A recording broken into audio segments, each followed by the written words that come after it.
Tēnā tātou e te iwi. Whai a te mātauranga kia mārama, kia whai take ngā mahi katoa. Tū maia, tū kaha, aroha atu, aroha mai, hui e, tāi ki e.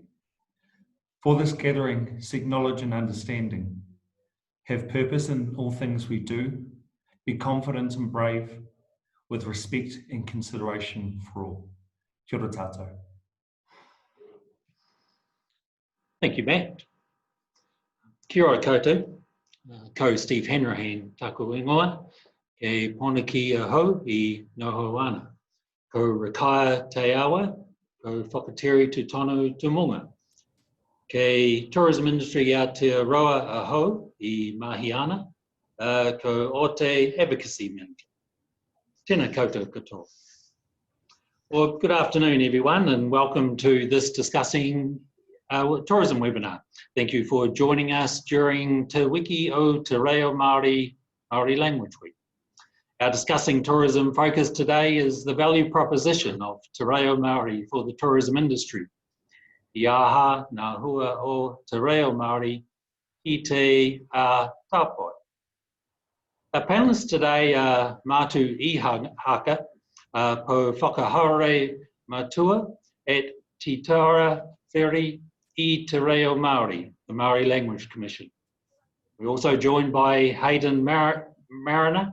Hayden's the marketing manager at Kaitiaki Adventures. And I'll also be giving a brief overview of the Tikanga Māori journey that we've been on here at TIA. The format for the session is a 5-minute update overview from each panellist with the opportunity to ask questions. So please note the Q&A button at the base of the screen and send your questions through. The webinar is scheduled for 30 minutes. So first up, we'll hear from Matu. Matu, welcome and over to you. Tēnā koutou. Tēnā koe Steve, mō tau mihi. Tēnā koe ki a koe Matt, nā hau te hui nei I whakatū. Ko Matu Ihaka hau, no konei no Aotearoa. Toko maha o nei iwi, engari ko tōku nei turumaki kei te taurapiri Te Reo Māori no reira mimihi atu kia koutou katoa. My name is Matu Ihaka. Thank you, Steve, for your welcome. Thank you, Matt, for the karakia that you opened our session with. My name is Matu Ihaka. I'm from here. I'm from New Zealand. And I have many connections to many iwi throughout New Zealand, but what I'm here to talk to you today about is Te Taurapiri Te Reo Māori, or the Maori Language Commission, and what we are trying to do and what we have been doing for the last 33 years. Our mission at Te Taurapiri Te Reo Māori is to help you, help all of New Zealand connect not only with the Māori language, but make connections with New Zealand as a unique place within the world. And we've been tasked by government to ensure that by 2040, Māori will be spoken every day, every way, everywhere by everyone. And how we are, so this week is the Māori Language Week, or Te Wiki o Te Reo Māori. By 2040, we need, the government has set us a target of 1 million Māori speakers. So this week we started by saying we will do it one moment at 12 o'clock on Monday. We had a moment where we wanted to register 1 million people speaking some sort of Māori during that moment at 12 o'clock. By that day, we had 1.1 million people register to be part of that event. And that included organisations. So we greatly exceeded our target and we were greatly encouraged by that. My job at Te Whiri is to help organisations plan how they can increase the use and the value of the language within the organisation, and how their organisation can promote the use and value of Te Reo Māori to the nation. So we're primarily focused on the public sector in the first couple of years. I've only been here actually since January 2019. We've focused on the public sector, and what we have been doing with most of those sectors, and to refer back to your organisation specifically, but we work with Tourism New Zealand. They have a Māori language plan, and that's all about how the language can be reflected by your organisation, or by New Zealand Tourism in this instance, to better connect with people, not just outside of New Zealand, but within New Zealand. The value proposition for Tourism New Zealand is that the Māori language is a language that was created in New Zealand, describes New Zealand. The Māori language is one of the unique factors of New Zealand.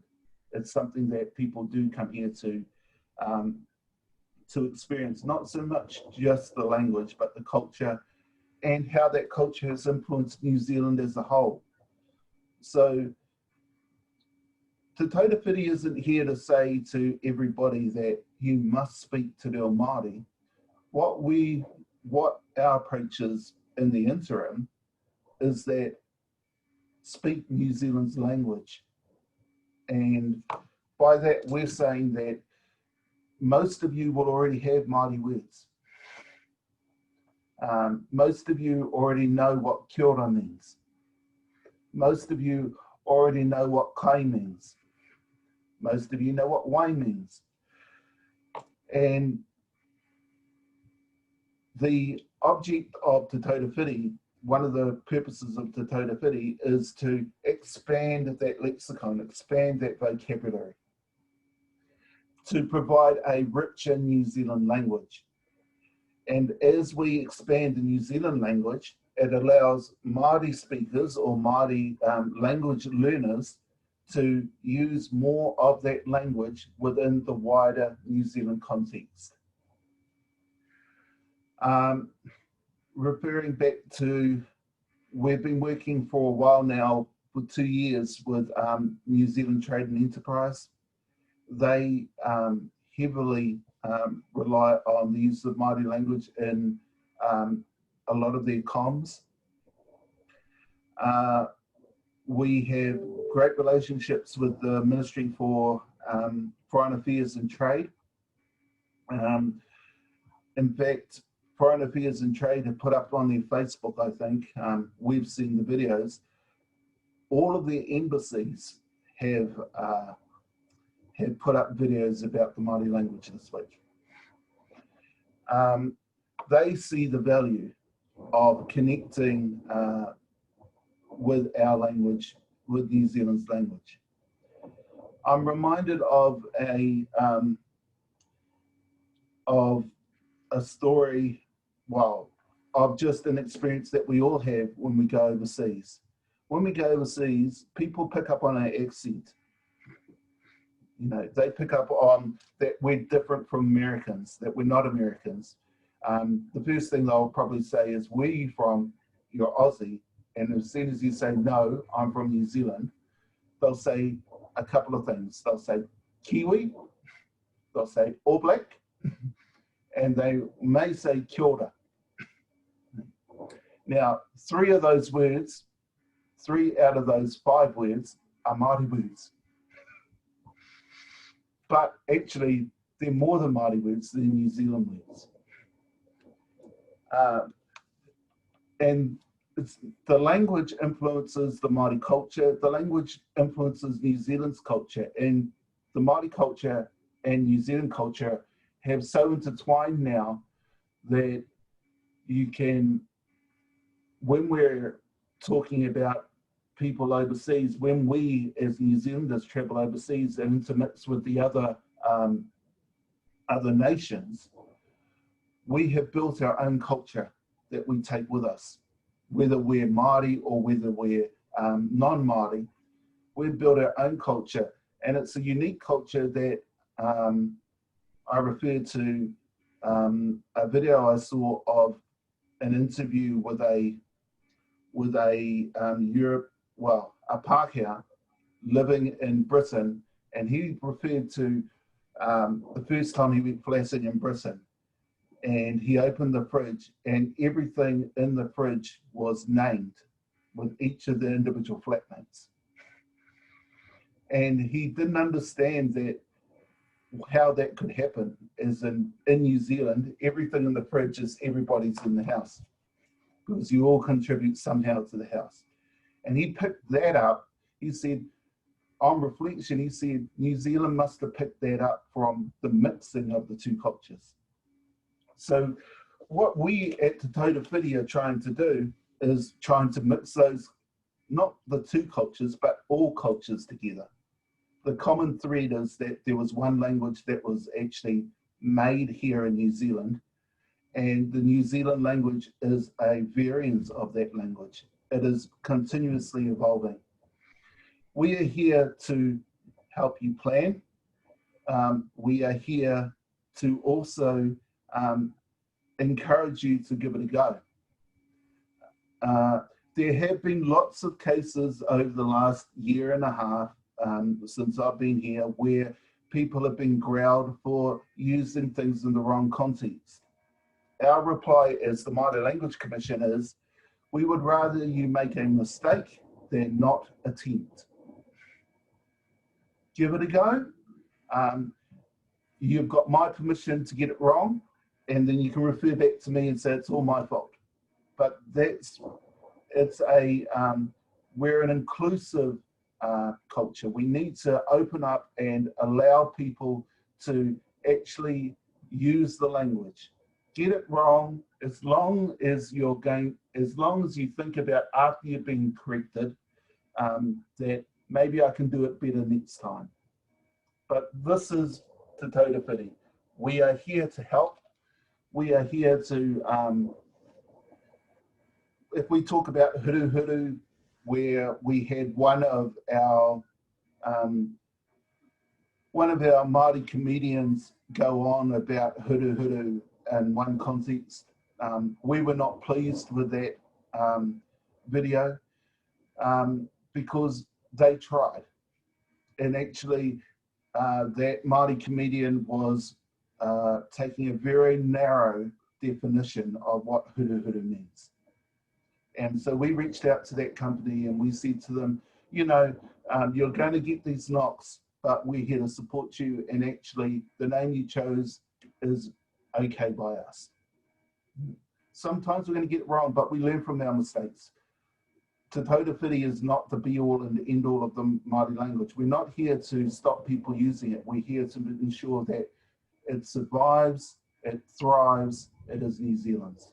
And so that's enough of me. Kia ora tātou. Kia ora, Matu. Thanks very much. Well, now here is from Hayden, from Kaitiaki Adventures. So Hayden, over to you. Kia ora everyone, mahuri Māori tēnei wiki o Te Reo Māori, he tino ko a te ngākau kia kōrero ana ki te iwi tāpoi tēnei wā. Hello everybody, my name's Hayden Mariner, I'm at Kaitiaki Adventures. Our journey through Te Reo Māori actually started before we were a business 21 years ago.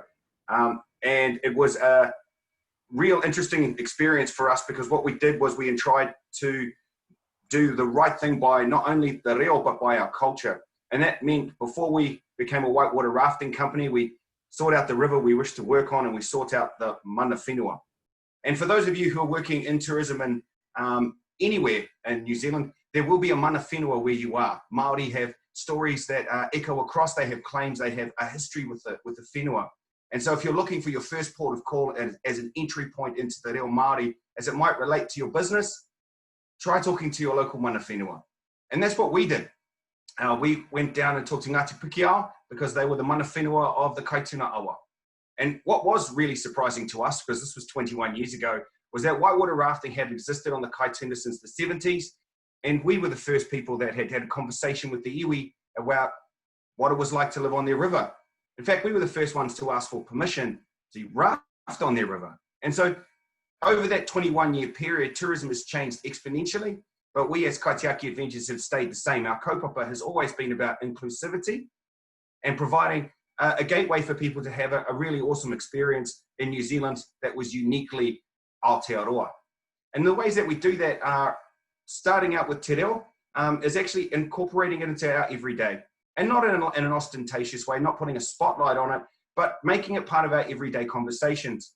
In 1984, Dame Nida Galvis was the first person to actually use the word kia ora on the telephone exchange. And we do that today too. In fact, it becomes second nature for all of our staff. Little moments throughout our river base, we have signage, wharepaku, toilet, tāne, men, wahine, women, so that when our international guests come and see us, they see that Te Reo Māori is a part of our everyday interactions. We do a karakia as part of our start of our journey down the awa, and not only because that is correct protocol, but we want to make sure that we are immersing our guests and our staff in Te Reo Māori in a safe and correct manner. And it's not just our Māori staff, because we are not just a Māori company. We're a company of Aotearoa, which means we have many colours to our rainbow, but we ensure that all of our staff who wish to interact and learn Te Reo Māori can do that in a safe and inclusive manner. We wrap our arms around them and awhi them through Te Reo, so that at any point, any one of our staff members can stand up, they can do a mihi, they can kōrero the puki waitara, the stories of the awa, or the maunga at Mount Tarawera, and they can understand comfortably the cultural processes that go into our interactions with Papatuanuku and our earth. So that's a little bit about Kaitiaki Adventures. We started out as a whitewater rafting company, and that's the outside perception. But once people have finished, they realize that they've had a unique cultural experience. And whitewater rafting was merely the vehicle that took them down the awa to a greater level of understanding of not only us as a country, but us as Māori people. So that's a little bit about how we have interacted with Te Reo Māori. We try to use it every day. And our big recommendation to all of our whānau in te iwi tāpoi in the tourism industry is that if you do wish to get started, at any point, try talking to your mana whenua, the people that live around you. They'll be a great source of information for you.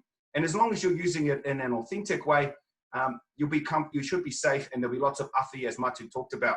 So look, that's a little bit about us. Kia ora. Kia ora, Hayden. Thanks very much. Okay, well, I'm going to just take my facilitator hat off for 5 minutes and just put on my presenter hat and just talk to you about TIA's Tikanga commitment. The origins of this perhaps might seem to stem back to 2016 when TIA, Tourism Industry Association New Zealand, changed its name to Tourism Industry Aotearoa to signify and grow our commitment to our culture, to Maori culture. Perhaps we'll come forward a couple of years, and then in 2018, TIA's board made a formal commitment to establishing cultural competency in Tikanga Māori, and TIA embarking on a journey to weave Te Reo Māori into the way we go about our business and engage with the tourism industry. So to give effect to this, a statement of commitment was written by the board, led by the TIA board director and general manager of Whale Watch, Kauahi Napora.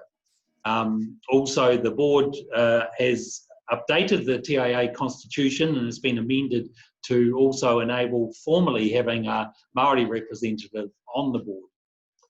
So in the statement of commitment that was developed, we undertook to show leadership by our actions and knowledge, the important role that Maori culture plays now and in the future for the New Zealand tourism industry. And the statement of commitment, these are available, it's available on our website. There's 4 parts to it, and briefly, that statement just acknowledges the journey, that the reality that this will not happen overnight, and it will require a journey over time that may take many paths before it is realised. The statement of commitment recognises cultural competency, and that this is about normalising Maori culture within our organisation to get to a point where Maori culture is just a part of what we do. Genuine commitment is part of it. This is about going beyond just ticking a box. It's about creating meaningful long-term change for the benefit of TIA and its people in the industry. And then the last part, or the 4th part to the commitment, is Te Reo Māori, a Maori worldview, weaving Maori culture, values and language into the fabric of the organisation. So that's the commitment that we've made as an organisation at TIA. Then to bring that to life, we have a competency plan. And I'll just touch on that and the things we've achieved over the past 2 years. And I think sort of if I was to summarise the journey, we commenced with what we might be called from moving from unconscious cultural incompetency to conscious incompetency, the first step. And now we're probably getting to the first stages of conscious competency. Small steps, but moving in the right direction. We've introduced karakia as a norm before and at the conclusion of meetings, events, and to bless our food at gatherings. We've learnt 3 waiata that all the board members and staff can sing, so the organisation can tautoko, anyone that stands up and speaks on behalf of TIA. I must say there's nothing like a national summit to sharpen the focus of the team on waiata practice, because as you've been to our summit, you'll know that we tautoko Chris after he does his welcome. All TIA board members and staff have learned introductory mihis that we can use to start any speech. And TIA staff also supported to create their own pipiha, learn basic Te Reo. We found a great tutor, Whiri, and she's run classes here, Te Reo classes here for the team. We did it last year, and we've got another round coming up in the next month or so. We've got bilingual titles for our key documents, correct use of macrons in all TIA produced material. We've introduced Maori translation labels to signage and some of the day-to-day items in the office. And if you go into our staff room, you'll see our values there, and they're all being translated into Maori language as well. So that's internally. Externally, TIA's tourism sustainability commitment, I kupu taurangi kia taito, ai te taputanga, is a visible sign of our external leadership. The sustainability commitment is being achieved by embracing the 3 values of manaakitanga, kaitiaki-tanga, and whanaungatanga, which have been widely adopted as guiding principles within the industry. As our Chief Executive Chris says, we don't have words in English that are as good as these 3 words in terms of describing the tourism industry's aims. So a revamped sustainability commitment has recently been released, and within that is a new commitment, culture and heritage. And that's about embracing Aotearoa New Zealand's culture and heritage as part of delivering a unique and authentic visitor experience. So operators who sign up to the TSC, the sustainability commitment, of which there's over 1,300 operators in New Zealand now, they undertake to reflect our unique culture, heritage, and offering outstanding visitor experiences. They live the values of manaakitanga, kaitiaki-tanga, and whanaungatanga. They embrace Te Reo Māori, including the use of Te Reo Māori. And they knowing and proudly tell the stories of the cultures, people, and places in which we operate. So I thought I'd just finish on what's worked well for us. I think, well, the board commitment at the start was really important. So being led by the governance, by the board, and by management in the organisation. We have an internal tikanga group. That's a representative from each of the teams and TIAs. We have about 5 teams within TIA. They meet regularly to guide the work internally and set the next goals for us. The Te Reo classes have worked really well for us. We had a series of 12 fortnightly classes. As I say, we found a great tutor, Whiri, and she guided us gently and firmly. And she sort of made the comments that Matu alluded to just before, that it's okay not to get it right. You don't get it right first time, but work towards getting it right. She guided us in that way and guides us in that well, and we're doing those again. And it's great to have Matt on our team. Matt did our karakia, opening the webinar today. Matt's our advocacy coordinator with TIA. He hasn't been with us long. He joined us about 6 months ago, filling a vacancy in the advocacy team. So while not employed specifically to advise on our tikanga commitment, Matt's a real asset to the organisation, and he enables us to broaden our work, and he's a great go-to for advice and guidance. So I really value the work that Matt does. And externally, we have the tourism sustainability commitment. We're next steps, we're going to continue to normalise our commitment and our work. We're doing the classes. We're going to looking at doing a Maori visit, and we're also developing a language strategy. And just in closing, externally, in my role as Advocacy Manager, really keen to take a look in the advocacy and policy space. We'll undertake training in Te Reo Māori in the treaty, and we'll build the Te Reo Māori view into our policy and advocacy work. We're often drawn into these discussions in our policy work with government agencies, be it through the likes of Department of Conservation or in tertiary education. So having a deeper understanding of the Te Reo Māori view in the tourism context and the treaty will improve the quality of our, in my view, improve the quality of our advocacy and policy engagement. So I'm looking forward to doing that over the next 12 months. Ngā mihi. So I'll put my facilitator hat back on now, and we'll open up for questions. So encourage everyone to, encourage you all to send through some, any questions that you might have. Feel free to just ask anything or any queries you have. Just looking, someone looking at the questions now, someone has asked, can we share the link to the Tourism New Zealand Maori language plan that was mentioned? Listen, we'll talk to Tourism New Zealand and see if that can be made available, and if it is, we will send out a link or get information out. A question here also, kia ora koutou. So from the hospitality industry, been there for quite some time and speaking Te Reo with staff and visitors. What are some of the values tikanga would you suggest for those of us who happen to be the only Maori in the companies and are constantly being asked to karanga visitors when you do not karanga at your own papa taina? Hayden, do you want to respond to that to start things off? Just from a Kaitiaki Adventures perspective, we're a bit the opposite. That we're a Māori company with quite a few non-Māori staff members. I can only say that from my own experience, if performing any Māori sequence like a karanga or a whai kōrero, if you're not comfortable, maybe just speak up about that. And if it's something you do want to learn, then maybe go down there. But that's not something that we've experienced. I can speak on the other way, but not necessarily being the only Māori in organisation forced to do that. Matu, would you have any advice there? Yeah, our advice is to Taura Whiri is about authenticity. It's more authentic to say kia ora than it is to put on a show just for the tourist.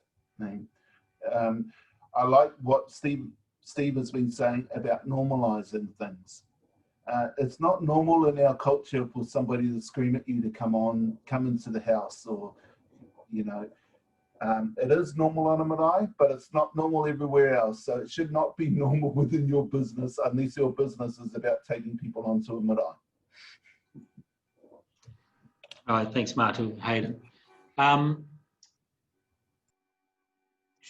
Matu, one here I might start with you and Hayden might have a view.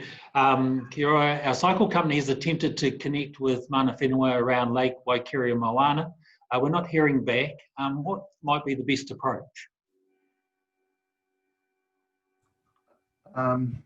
I would, yes, Waikato Moana, you might not find people that you can engage with.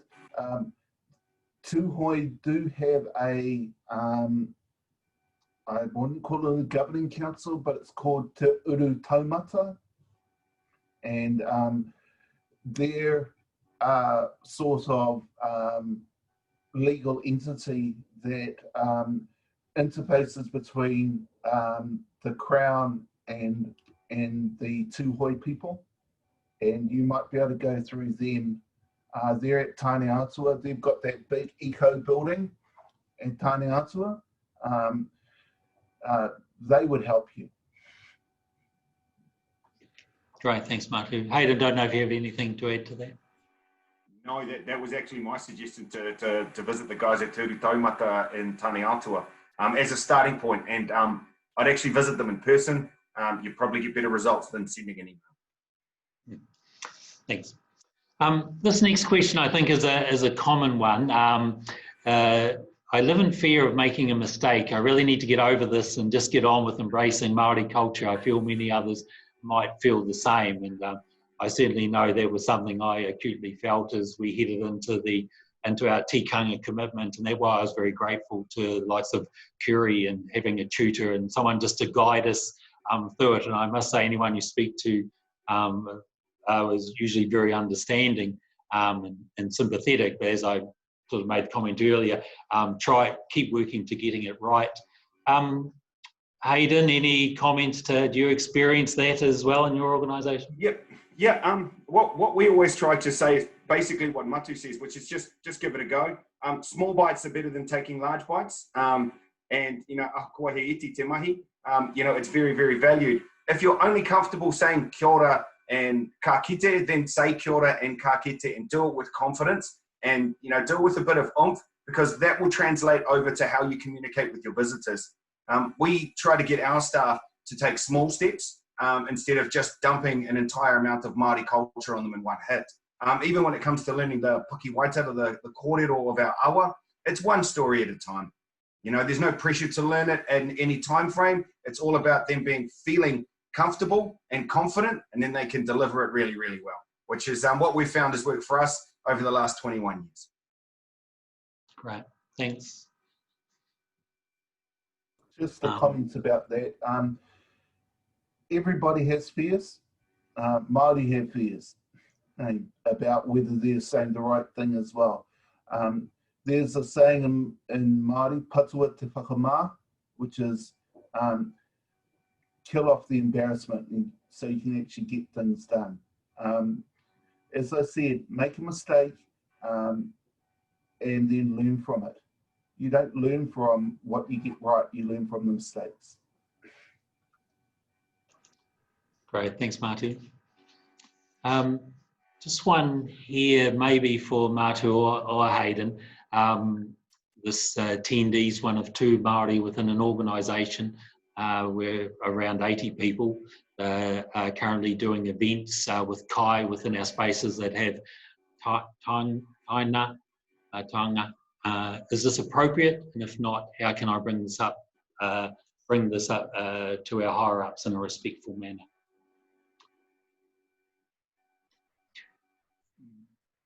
Difficult one there. Matu, you're on mute. Sorry. So if the space is a space that has been made for kai, then there should be no problem with eating in that space.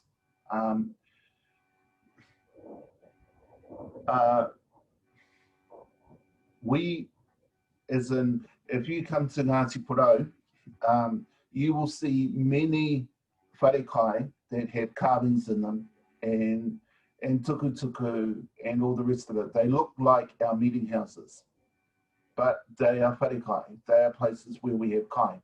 So if your organisation and the people who have put those those what you determine a taonga into those places have agreed, then that place is fine to have kai in. But as I say, if you're taking somebody's art or a piece of work and putting it into your space and then eating around it, it would be best to consult with them, because you will learn. Somebody will pick you up about it. But if you've already got sign off about that, you've got an answer. Right, thanks, Matu. There's one here. Can TIA play a role in assisting guiding RTOs and organisations and members around engaging with local iwi to be stakeholders in strategy and walking the journey together for the long-term benefit of all communities moving forward? So my short answer to that is yes, we do have a role to play in that. We ourselves would be in the very early steps of understanding what that looks like and how that could be done. So we're certainly just finding our way very slowly and tentatively in this space. And I made the comment earlier about Te Reo Waitangi. Ourselves, firstly, in my view, we need to have a good understanding of the treaty and what that means in that context, or how, and then build on that to engage and to engage with iwi. So yes, but it will take time. Matu and Hayden, you may have some views on sort of ways that could be done. Just from, I mean, we're based in Rotorua, so it would be impossible for us to separate our whānau and iwi here in Rotorua from our local governance because they've been intertwined for such a long time. But I can say that if you've got cultural capability and someone who's in that space as a dedicated advisor, maybe like Matt at TIA, then that's your first port of call, as someone who has an understanding of that. But if you're out in the regions and you're hoping to get your RTO involved with the local hapu, iwi or whānau there, chances are they already do have a working relationship. Many of those RTOs are council-based. So council definitely, because of the Local Government Act, have a relationship with Māori. So it's a great place to start.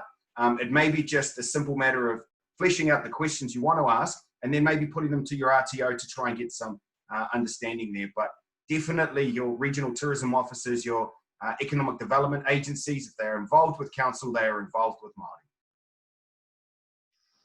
All right, thanks, Hayden.